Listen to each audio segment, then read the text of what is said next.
హల్లెలూయా యేసు ప్రభున్ ఎల్లరు స్తుతించుడి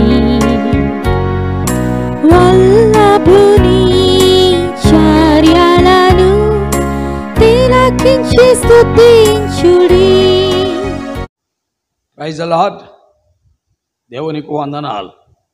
చేరువచ్చిన ప్రియులందరికీ కూడా క్రీస్తు ప్రభువు నామం పేరిట శుభాభివందనములు తెలియజేస్తున్నా.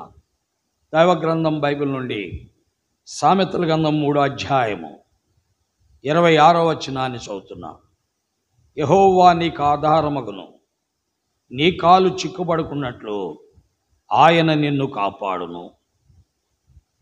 దేవుని వాక్యం వింటున్న ప్రియులారా, యెహోవా నీకు ఆధారంగా ఉండాలి. దేవుని వాక్యములో ఒక భక్తుడున్నాడు. కీర్తన గ్రంథం 3వ అధ్యాయం 5వ వచనంలో ఆయన అన్నాడు, ఆయనే యెహోవా నాకు ఆధారము అన్నాడు. ఆయన పేరు దావీదు. ఆయన ఈ భూమి మీద దాదాపు 3500 సంవత్సరాల క్రితం ఉన్నవాడు.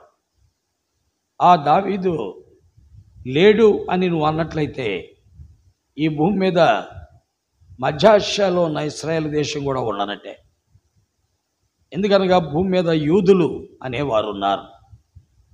ఆ యూదా గోత్రానికి చెందినవాడే దావీదు. ఆ దావీదు మాట్లాడుతూ కీర్తనల 3వ అధ్యాయం 5వ వచనంలో ఏమన్నా అంటే, యెహోవా నాకు ఆధారం అన్నాడు. పిల్లరా, యెహోవా అంటే ఎవరు? ఉన్నవాడు, అనువాడు అని అర్థము. ఇదిగో నేనున్నాను అని అనేవాడే ఆ ప్రభువు. ఆ ప్రభువారు ఎల్లప్పుడూ ఉండేవాడు.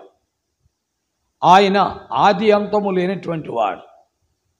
ఆయన మొదటివాడు, కడపటివాడు, యుగ యుగాలకి జీవించి ఉన్నటువంటి వాడు. ఆయన ఈ లోకములోనికి మానవుడిగా యేసుక్రీస్తును పేరున వచ్చి సర్వలోకములో ఉన్న మానవ పాప పరిహారము కొరకు ఆ శిలువలో నిలవకొయ్యి అడ్డకొయ్యిపై శిక్ష అనుభవించి రక్తము చిందించి చనిపోయి సమాధి చేయబడి తిరిగి లేచారు. ఈనాటికి ఆయన సజీవుడే. ఆ సజీవుడైన క్రీస్తు ప్రభువుని ఎవరైతే ఆధారంగా చేసుకుంటారో వారు కాలు చిక్కుపడకున్నట్లుగా ఆయన వారిని కాపాడతాడు అని సామెతలు 3వ అధ్యాయం 26వ వచనంలో చదువుతాం.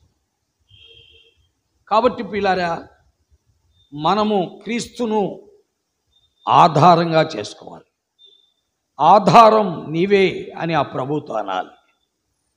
ఈ లోకములో నీ జీవితానికి ఆధారం ఆయనే, నీ కుటుంబానికి ఆధారం ఆయనే, నీ బిడ్డలకు ఆధారం ఆయనే, నీ భవిష్యత్తుకు ఆధారం ఆయనే, నీ కుటుంబంలో ఏర్పడే ప్రతి అనుభవానికి ఆధారం ఆయనే.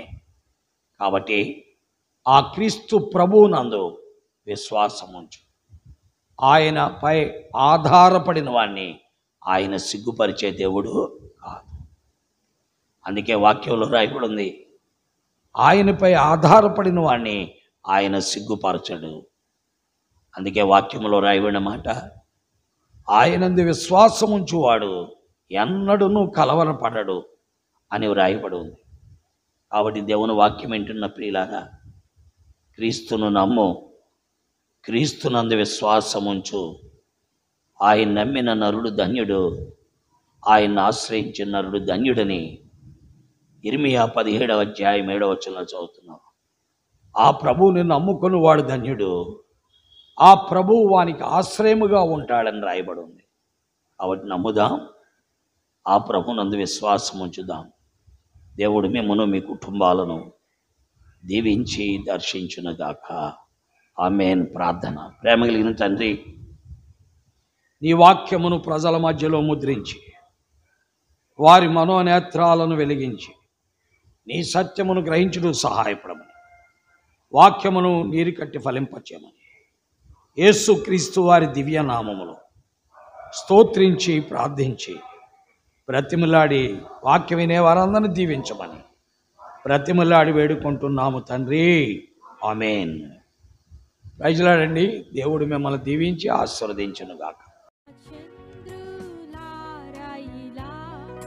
దేవుని స్తుతించుడి, హృదయమును వెలిగించిన యేసుని స్తుతించుడి.